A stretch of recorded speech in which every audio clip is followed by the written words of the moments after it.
People don't know, but each day there are tens of children and people from Gaza and from the West Bank being treated in Israeli hospital, receiving the best treatments for cancer and any other diseases.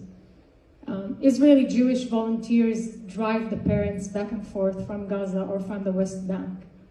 The niece of Ismail Haniyeh, who is the leader of Hamas, who is the brain behind this attack, she was hospitalized for a few months in Israel, just recently.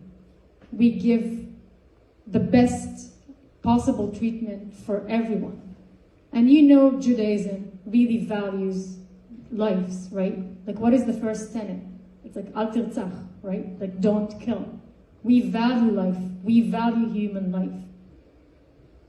People don't know, but there are thousands of Gazan employees entering Israel every day to work through the Kerem Shalom checkpoint, right? It's the same place, border crossing, that the militants also used to infiltrate Israel. Thousands of them. They're working in Israel every day. Egypt didn't open its border to let the employment in.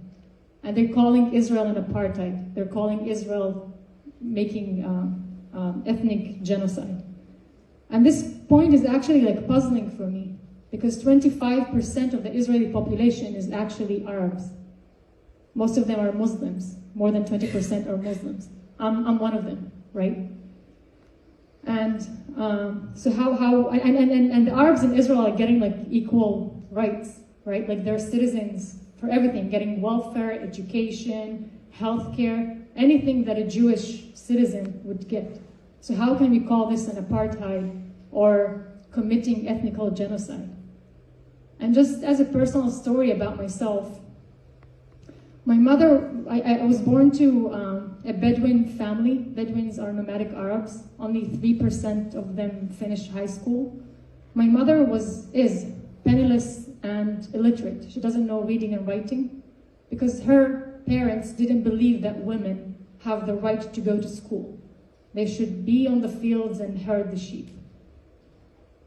Israel, after it was founded, it forced all children to go to school. It's like mandatory. And it couldn't stand that there are girls who are not getting educated. So they forced them. They literally went to my grandparents' house and forced them to send the girls to school. This is why my only two younger aunts know reading and writing. If not Israel today, probably I wouldn't be alive, because I also got death threats from my uncles,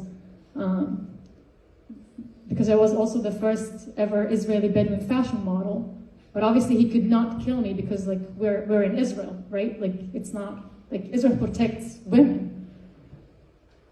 If not Israel, I probably would be illiterate, penniless, herding sheep somewhere in Galilee, right? But I have electrical engineering degree. I have masters from Stanford University.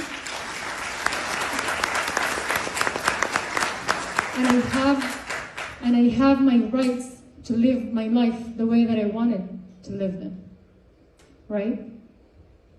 Israel, my mother was a single mom. I have 9 siblings. It's a very long story, from the same dad.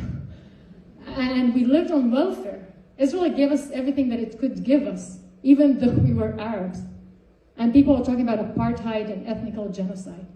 It just doesn't match the truth. It doesn't match the reality. They need to go and read the facts. And it's funny that sometimes it comes from intelligent students at elite universities saying this kind of nonsense. Thank you.